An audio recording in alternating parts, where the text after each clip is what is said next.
नमस्कार। परिष्कार सरदार शहर के YouTube चैनल पर आप सभी का स्वागत है। जैसा कि पिछले वीडियो में हम गुण संधि पढ़ रहे थे, उसके 2 नियम हमने पढ़ लिए थे। अब हम तीसरा नियम उसका पढ़ेंगे, शुरुआत करेंगे। गुण संधि का तीसरा नियम कहता है कि प्लस से पहले ह्रस्व ए या आ हो और प्लस के बाद ह्रस्व री या दीर्घ री मिले तो दोनों की जगह है अर है वो गुण कार्य हो जाएगा, अर गुण है वो आदेश हो जाएगा। प्लस से पहले ह्रस्व ए या आ मिले और प्लस के बाद ह्रस्व री या दीर्घ री मिले तो दोनों की जगह है अर आदेश अर गुण हो जाएगा। इसके उदाहरण हम देख लेते हैं। जैसे एक शब्द आया भरत धन ऋषभ, ऋषभ बोलते हैं।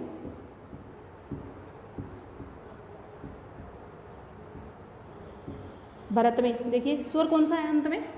ए मिल रहा है। ऋषभ में री आ रही, क्या रही? री। इन दोनों की जगह क्या हो जाएगा? अर। गुण कार्य क्या होगा? अर।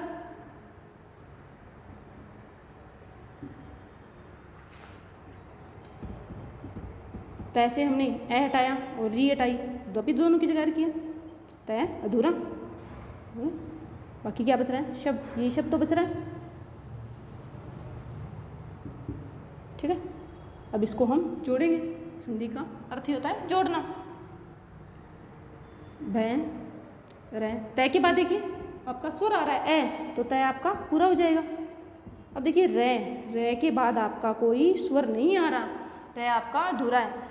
तो आपको मैंने पिछले वीडियो में बताया था कि अधूरा रे हमेशा ऊपर जाता है, किसके? अगले वाले व्यंजन के ऊपर जाता है। अधूरा रे वो हमेशा अगले वाले व्यंजन के ऊपर जाता है। तो अगला व्यंजन कौन सा आ रहा है? शय के ऊपर जाएगा ना, शय के ऊपर जाएगा, ठीक है। और बाकी बहत्तर शब्द ऐसे शब्द आ जाए तो कौन सी संधि है? यहाँ गुण संधि है। इसी तरह देवधन ऋषि, देवधन ऋषि। देव में क्या छुड़ा हुआ है? देव। अंतिम स्वर क्या आ रहा है? और इधर ऋषि में जो पहला स्वर है वो कौन सा है? री। दोनों की जगह देखिए गुण संधि की स्थिति प्राप्त हो रही है। प्लस से पहले ए या और प्लस के बाद भी ह्रस्व री या दीर्घ री हो। प्लस से पहले ए मिल गया और प्लस के बाद जो री है वो प्राप्त हो गई, ह्रस्व री प्राप्त हो गई। इन दोनों की जगह गुण क्या होगा? अर, ठीक। वैसे हमने ए हटाया क्योंकि दोनों की जगह अर किया, वह अधूरा अर शी। इसको हम जोड़ेंगे। दे वह के बाद देखिए स्वर आ रहा है तो स्वर की मात्रा अवश्य लगती है, तो वह पूरा हो गया। रे के बाद देखिए रे अधूरा है और इसके बाद कोई स्वर नहीं आ रहा, स्वर नहीं आ रहा तो अधूरा रहे। अधूरा रहे कहाँ जाता है? अगले वाले व्यंजन के ऊपर जाता है। अगला व्यंजन कौन सा है? शी के ऊपर जाएगा ना, तो क्या बना? देवर्षि, ठीक है। इसी तरह ब्रह्मधन ऋषि,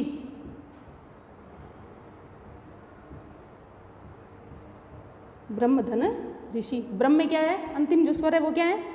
ए है। और इधर क्या है? री। दोनों की जगह क्या होगा? क्या आदेश होगा? अर, ठीक है। मैं अधूरा क्योंकि ए हटा लिया हमने, क्या बनेगा?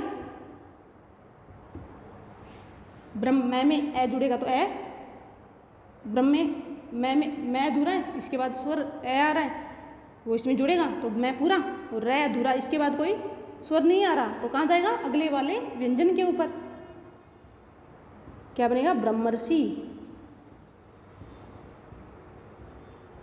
ठीक है। इसी तरह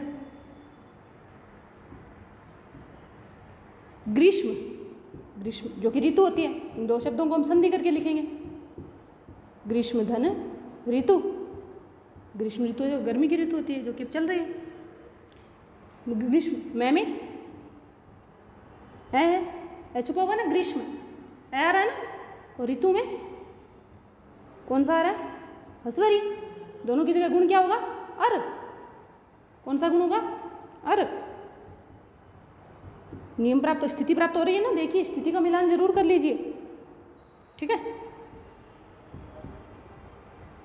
मैं से हमने ऐट आया, मैं अधूरा और तू। अब इसको हम जोड़ेंगे,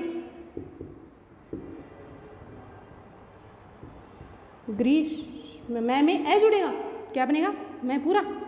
रह के बाद देखिए कोई आपका स्वर नहीं आ रहा, तो अधूरा रह कहाँ जाता है, अगले वाले व्यंजन के ऊपर जाता है। तो अगला व्यंजन कौन सा है हमारा, तय। तय के ऊपर जाएगा ना, तो क्या बना, ग्रीष्म ऋतु, ठीक है। इसी तरह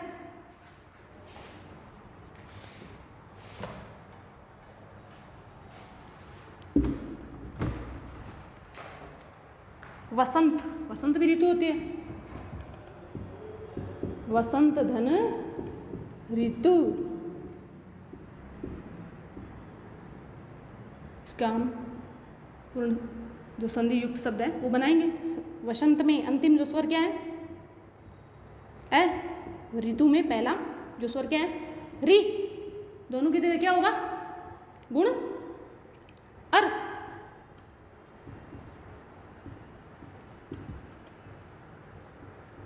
तय में से हमने ऐ हटाया, तय अधूरा और तू। अब इसको हम जोड़ेंगे, क्या बनेगा, तय में ए जुड़ेगा क्योंकि ए आ रहा है इसके बाद, रह के बाद कोई स्वर नहीं आ रहा, तो रह अधूरा कहाँ जाएगा, अगले वाले व्यंजन पे, वसंत ऋतु। इस तरह का बनेगा। ध्यान रखिए ऐसे शब्द आप देख रहे हैं तो पहचान लीजिए कौन सी संधि है, गुण संधि है। इसी तरह वर्षा, वर्षा ऋतु भी होती है, धन ऋतु, वर्षा धन ऋतु। इसका हम संधि युक्त पद बनाएंगे। वर्षा अंतिम स्वर देखिए क्या आ रहा है, आ रहा है, आ रहा है। इधर ऋतु में पहला कौन सा आ रहा है, री आ रही है। दोनों की जगह क्या होगा, आ।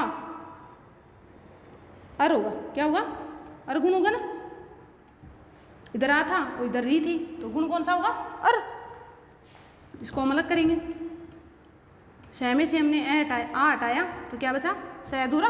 आ हटाया ना, वर्षा अंतिम स्वर क्या है, आ है। आ को हटाया तो शय अधूरा, इधर हो गया अर, और बाकी क्या बचा, तू।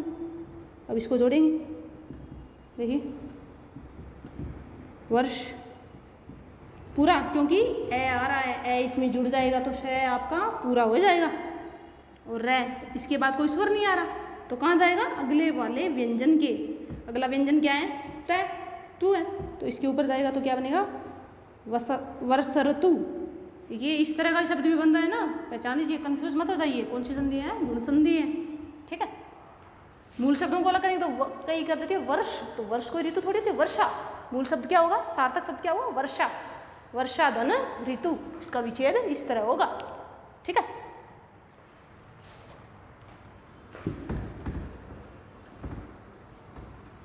कहा जैसे धन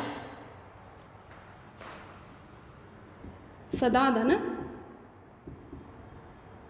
ऋण, ऋणम क्या बनेगा, इधर सदा में क्या मिल रहा है, आ, और ऋणम में पहला जो स्वर है वो क्या है, री है। इसकी जगह क्या हो जाएगा, अर, तो क्या बनेगा, द से हमने आ हटाया, द अधूरा, और बाकी क्या बचा, अणम, यही तो बचा ना। इसको हम जोड़ेंगे,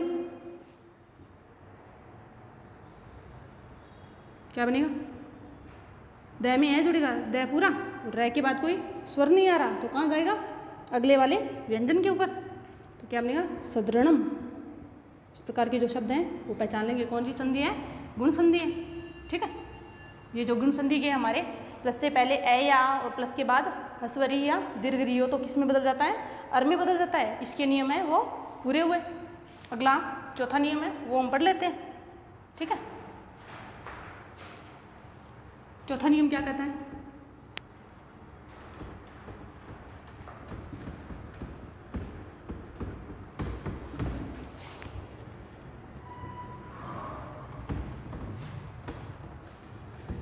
गुण संधि का चौथा नियम कहता है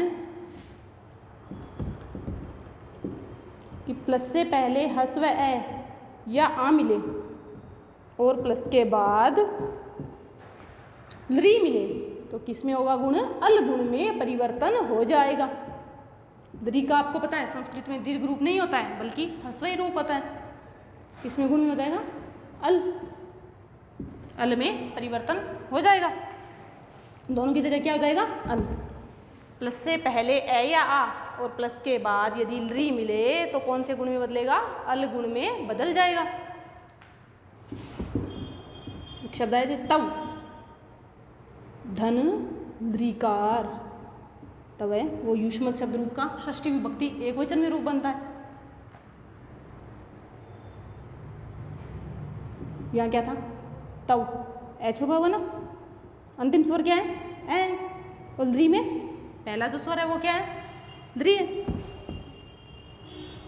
पहला क्या है? द्री। इन दोनों की जगह क्या हो जाएगा? अल हो जाएगा। दोनों की जगह क्या हो जाएगा? अल। वैसे हमने ए हटाया, वह अधूरा, इनकी जगह हो गया अल और कार है। क्या बना? देखते हैं इसको जोड़ के। वह की बात देखिए क्या आ रहा है? स्वर आ रहा है ना, तो इसकी मात्रा लगेगी तो क्या हो जाएगा? वह वो पूरा हो जाएगा। भाई ये पूरा हो गया। फिर बचा लय भी अधूरा है। इसके बाद देखिए स्वर आ रहा है क्या? नहीं आ रहा ना, तो क्या रहेगा? अधूरा, अधूरा ही रहेगा, हलंत रहेगा। बाकी क्या बचा? तवलकार है। इस तरह के आप अधूरे लय के अगर उदाहरण देख रहे हैं, इस तरह के शब्द देख रहे हैं तो पहचान लीजिए कौन सी संधि है? गुण संधि, ठीक है। इसी तरह एक शब्द आता है मम धन द्रिकार है। मम धन द्रिकार है। मम भी जो शब्द है अस्मत् शब्द का षष्ठी विभक्ति एक वचन में रूप बनता है। मम आवयो, आगे षष्ठी विभक्ति बहुवचन में क्या बनता है? अस्माकम, ठीक है।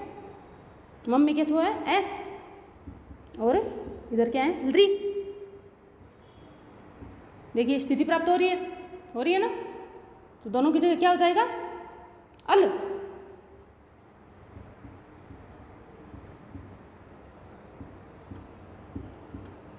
मैं अधूरा, अल। बाकी क्या बचा? कार्य है। इसको जोड़ेंगे, मैं में ए जुड़ेगा, क्या बना? मैं पूरा और लय। इसके बाद देखिए कोई स्वर नहीं आ रहा तो लय अधूरा और कार्य है, मम्मल कार्य है, ठीक है। इसी प्रकार तव धन रिदंत, तव में क्या है? ए, और री में इधर क्या मिल रही है? री। इन दोनों की जगह क्या हो जाएगा? अल। अल गुण होगा ना, तो क्या बनेगा? क्या बनेगा? तव रिदंत, ये तो बना तवल दंत, ठीक है। तो इस तरह ध्यान रखिए, ठीक है। इसी प्रकार एक शब्द और आता है मम धन रिदंत, क्या बनेगा? ममलदंत, ठीक है। तो ये जो हमारी गुण संधि है वो पूरी हुई। इसके 4 नियम हमने पढ़े थे वो पूरे हुए। प्लस से पहले पहला नियम पढ़ा था, प्लस से पहले ए या और प्लस के बाद ह्रस्व ई या दीर्घ ई हो तो किसमें गुण में बदलता है? ए गुण में बदलता है। और दूसरे नियम के अनुसार प्लस से पहले ए या और प्लस के बाद ह्रस्व उ या दीर्घ उ हो तो ओ गुण में बदलता है। इसी तरह तीसरे नियम के अनुसार प्लस से पहले ह्रस्व ए या आ और प्लस के बाद ह्रस्व री या दीर्घ री हो तो कौन से गुण में बदलेगा? अर गुण में बदलेगा। और चौथे नियम के अनुसार प्लस से पहले ए या और प्लस के बाद यदि री मिल रही है तो किस में बदलेगा, अल में बदलेगा। ये हमारी जो गुण संधि है वो पूरी हुई। अगली संधि हम शुरू करते हैं। चौथी संधि कौन सी थी, वृद्धि संधि।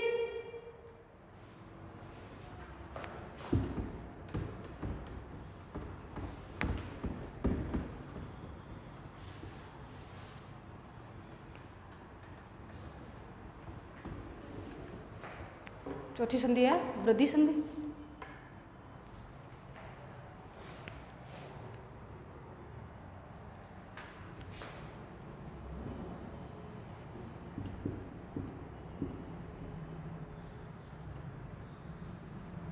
वृद्धि संधि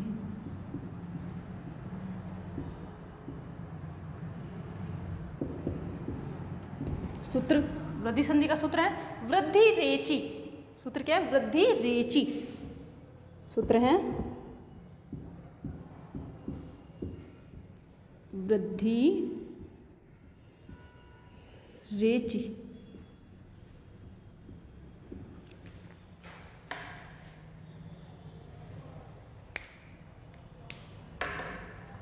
वृद्धि रेचि ये जो है वृद्धि संधि का सूत्र है।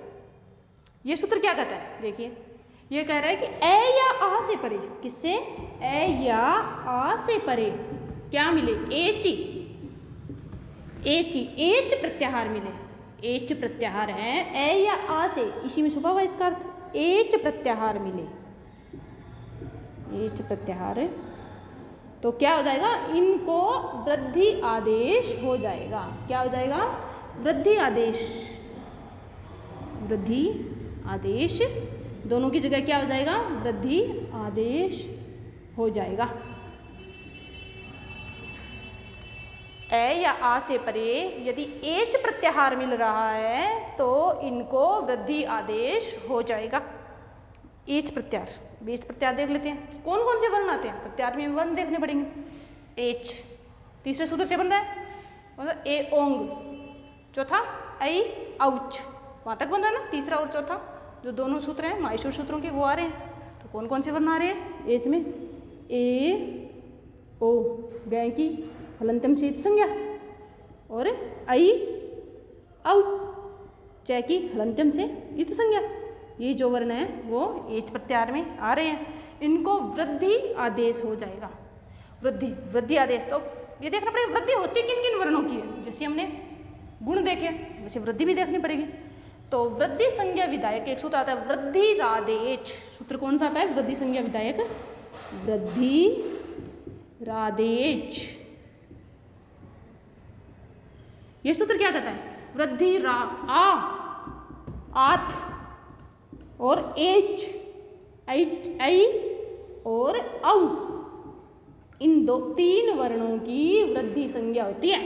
आ आई और औ, ये जो तीन वर्ण हैं इनकी वृद्धि संज्ञा होती है। वृद्धि रादेच आत की, आई की और औ की, इन तीन वर्णों की वृद्धि संज्ञा मानी गई है। ये अगर मिल रहे हैं तो किस में बदलेंगे, वृद्धि में, इनमें बदल जाएंगे, परिवर्तन हो जाएंगे। ठीक है,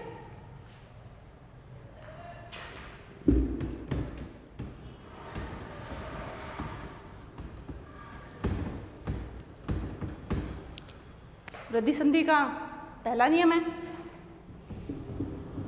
प्लस से पहले ह्रस्व ए या आ हो, और प्लस के बाद यदि क्या मिले, ए मिले, तो किस में बदलेगा, एच प्रत्याहार में पहले ए आ रहा था ना, तो किस में बदलेगा, आई में, आई वृद्धि में बदल जाएगा, आई आदेश हो जाएगा। देखिए शब्द आया हमारे पास अत्र। अत्र भी एक अव्यय शब्द है, अव्यय शब्द है ना, धन एव। ठीक है, एव भी अव्यय शब्द है। अत्र, अत्र में देखिए अंतिम स्वर क्या आ रहा है, ए आ रहा है ना, क्या आ रहा है, ए। त्रै से हमने ए हटाया, त्रै अधूरा, इधर ए आ रहा है। देखिए नियम मिल रहा है, ए मिल गया हमें प्लस से पहले, प्लस के बाद क्या मिलना चाहिए, ए। एव में क्या आ रहा है, पहला जो स्वर है क्या आ रहा है, ए। मिल गया। इन दोनों की जगह क्या हो जाएगा, देखिए प्लस से पहले में ए मिला और प्लस के बाद ए मिला, तो इन दोनों की जगह क्या आदेश होगा, क्या कौन सी वृद्धि आदेश होगा, आई। आई आदेश होगा ना। अब इसको हम जोड़ेंगे, संधि युक्त पद बनाएंगे। त्रय में ए जुड़ेगा, त्रय वो पूरा, ठीक है। त्रय, अब देखिए इसी तरह से त्रय में आई जुड़ेगा, आई की इसकी मात्रा ध्यान रखिए कैसे लगती है, आपने ए की और आई की, इसकी व्यंजन पे इस तरह मात्रा लगती है और इसकी इस तरह लगती है, जैसा कि आपने छोटी क्लासों में पढ़ी थी। तो इसकी मात्रा कैसे लगेगी, इस तरह लगेगी। तो त्रय पे इसके बाद हल के बाद यदि अचार हैं तो उसकी मात्रा अवश्य लगती है, तो इसकी मात्रा लगेगी तो कैसे बन जाएगा, अत्रेव, ठीक है। इसी तरह एक शब्द पच धन एते, पच में क्या है, एन, और इधर ए, दोनों की जगह क्या हो जाएगा, वृद्धि आदेश। वृद्धि आदेश क्या होगा, आई। चय धुरा आई, और ते क्या बनेगा, चय पे आई की मात्रा जाएगी, कैसे जाती है, इस तरह जाती है ना, क्या बनेगा, पचेते, ठीक है।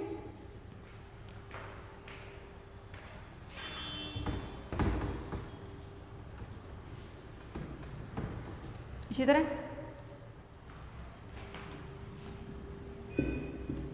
सदा धन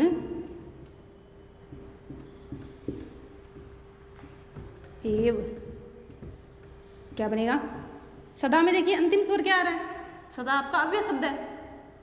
संधि में हमेशा सार्थक शब्दों को ही अलग अलग किया जाता है।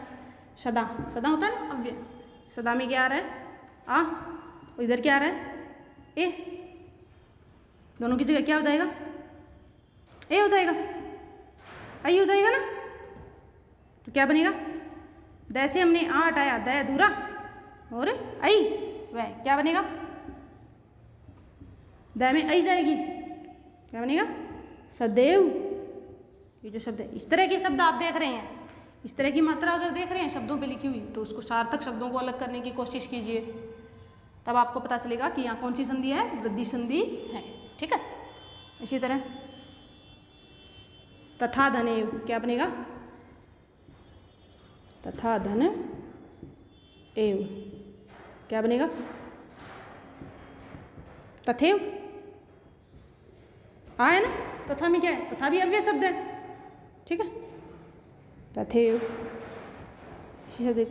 जन धन, जन का मतलब है लोग, धन एकता, क्या बनेगा, जन में क्या आ रहा है, ए आ रहा है ना, आ नहीं आ रहा, यहाँ तो आ रहा था, ए धन ए, क्या होगा, इनकी जगह कौन सी आदेश होगा, वृद्धि आदेश, क्योंकि स्थिति प्राप्त हो रही है, वृद्धि संधि की स्थिति प्राप्त हो रही है ना, तो आई आदेश होगा, ठीक है।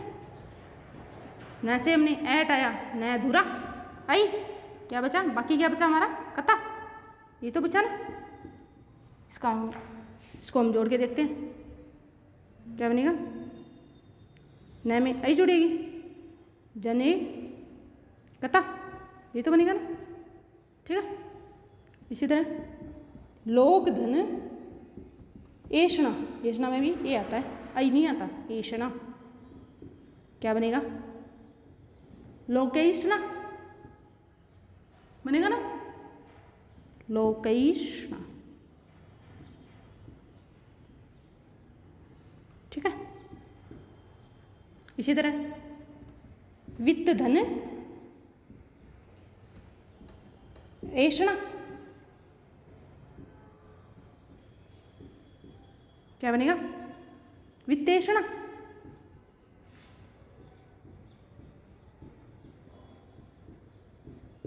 ठीक है।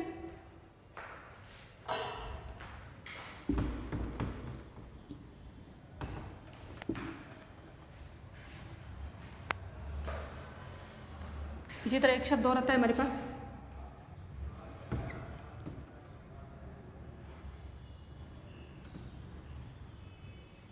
मम धन एकता। तो क्या बनेगा? मम एकता है ना, इसमें आई में बदल जाएगा मम्मी। ठीक है। इसी तरह सभा, सभा होता है ना मूल शब्द, सभा जो कि आयोजित की जाती है। सभा धन एषा, एषा जो शब्द है स्त्रीलिंग का शब्द है ना, पुल्लिंग में एषा होता है, स्त्रीलिंग में एषा होता है। सभा स्त्रीलिंग है तो स्त्रीलिंग के लिए स्त्रीलिंग का विशेषण विशेष्य एक ही लिंग के होते हैं। ठीक है। सभा में आ अंतिम स्वर क्या है? आ। और इधर एषा में ए, दोनों की जगह क्या होगा? वृद्धि आदेश। तो क्या बनेगा? क्या बनेगा? सभेशा, ये तो बनेगा। ठीक है। इसी तरह बालाधन, बाला बालिका को बोला जाता है। एषा, बाला स्त्रीलिंग का विशेषण विशेष्य एक ही लिंग के होते हैं। तो बाला तो इसका जो विशेष्य है, विशेषण है, जो भी हम ऐसा ही प्रयोग करेंगे, ऐसा का नहीं कर सकते, ऐसा पुल्लिंग होता है। तो क्या बनेगा? बालेशा।